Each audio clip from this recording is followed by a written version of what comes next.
urban poverty are termed as the problems that we face in the city. Some examples include water rationing even in middle class estates like, let's say, South B and South C.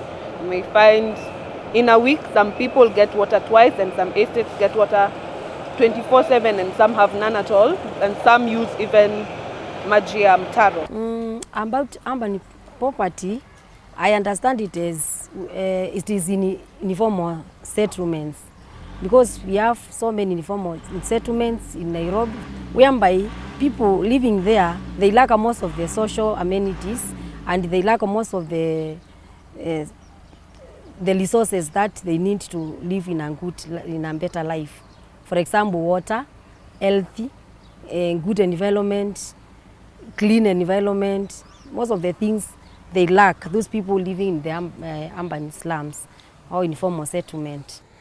So you find that one family, if somebody earns less than 300 shillings per day, and he has about 5 people in a house, to support that family is a challenge. So you find that sometimes to have 3 meals a day is a problem.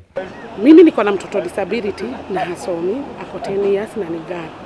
Mi kwanza sana naionea hapo kwa watu walemavu. Tunalea hawa watoi ile upati shule zao ni expensive sana. Sika venye unaweza enda upate kwa serikali mtoto nomo ni free. Special tunaitishwa pesa. Hata mingi kuliko hata mtoto nomo wa secondary unalipishwa. Hatufiki bado hiyo. Sasa mimi naona ile umaskini bado iko mtaani. Inatufinyilia na watoto wetu bado. Urban poverty is the lack of the knowledge. You see, yes, there is nothing else. When you have the knowledge, you do everything.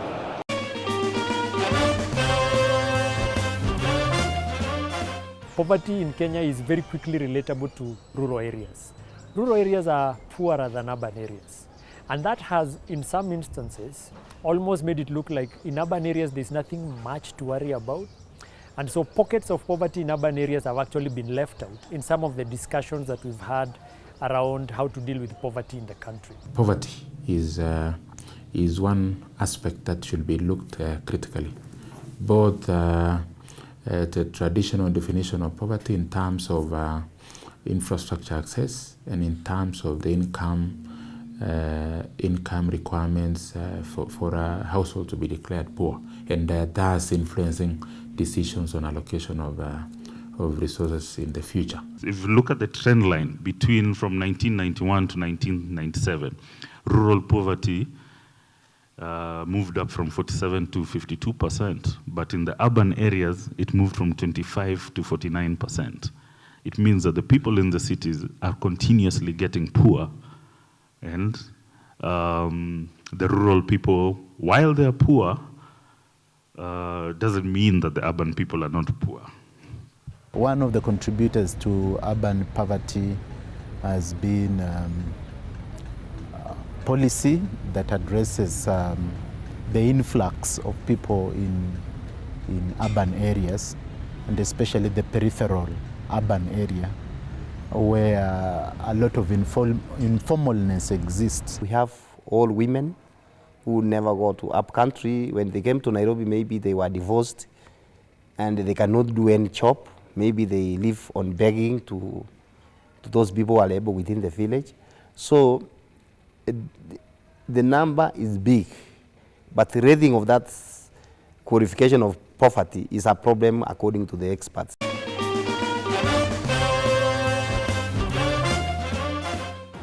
One of the challenges that we see is that poverty at the moment is only broken down to county level. But at the moment, because poverty is given at the county level, we are not able to break it down below.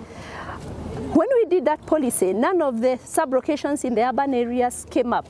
And the reason that urban areas did not show up is because we did not use poverty in crafting that, in crafting the second policy. We simply used access to water, access to electricity, education, and health. And then we put an index on access. Some of the urban areas, their problem is not access to these facilities. The problem in urban areas is ability to pay, which is a slightly different problem from marginalization. Because urban poverty has different shapes to it, right? So in rural areas, if you're in Baringo or if you're in Laikipia North, The biggest problem you have as a poor person is that you have to walk 10 kilometers to get water. Now, someone in Kibra doesn't have to walk 10 kilometers to get water, but the water they get is very expensive. For example, access to health. There are people, even in some slums, you go for 2 kilometers, you get a health center. But in some places, you go for 70 kilometers.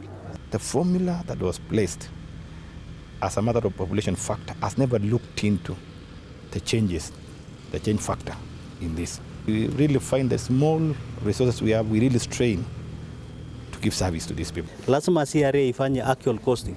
Hawakufanya actual costing kujua ni fedha ngapi zinahitajika kuweza kutoa huduma fulani. Na tungeomba sana kwa sababu tunaona ukiangalia kwa mfano ukitengeneza barabara ama kuweka project ya maji, families ambazo wako katika Kerio Valley, maybe unaweza enda kilomita 1 ndio uweze kukutanisha 2 families.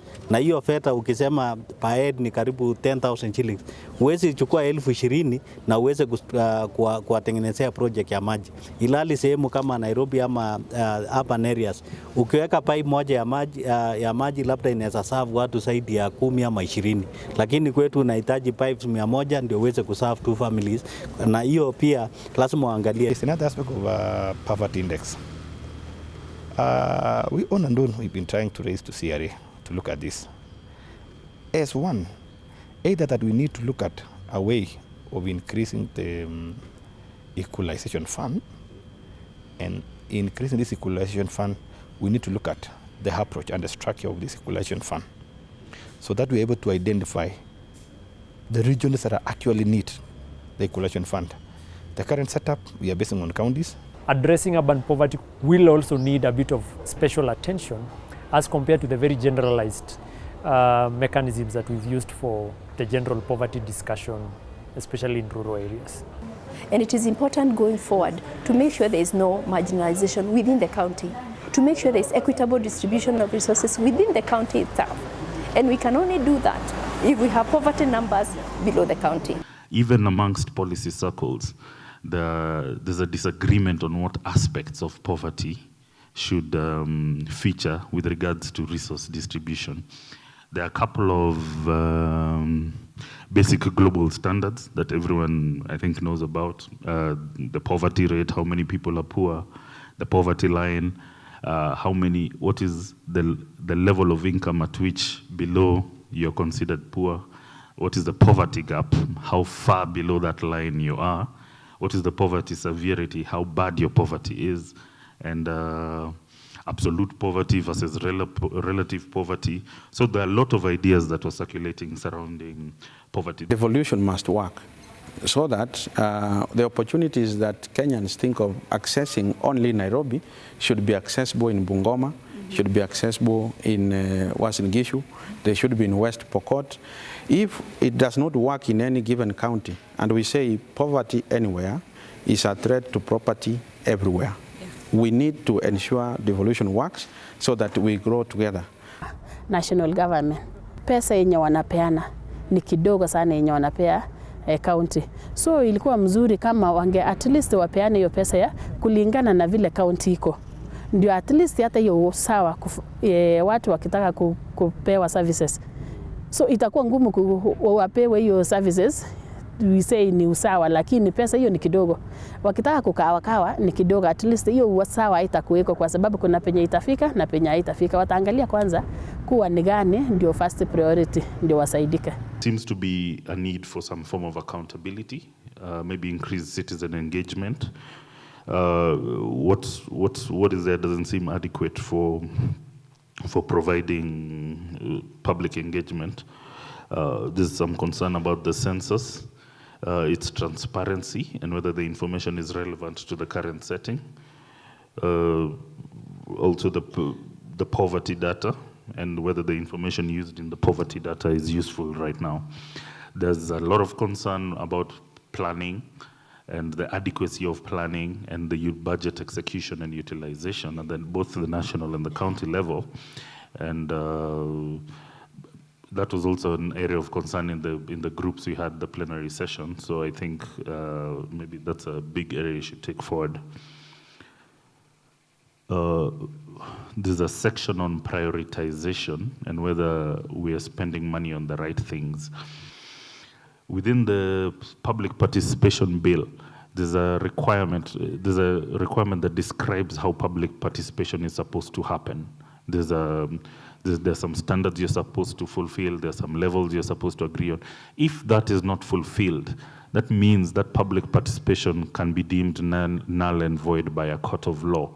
This is a mechanism, a constitutionally provided mechanism for you to intervene in the affairs, in public affairs from a very powerful angle, meaning that you can actually have the control of budget issued with a court injunction stopping her from spending the budget of a particular county government or national government based on your court application and lack of public participation.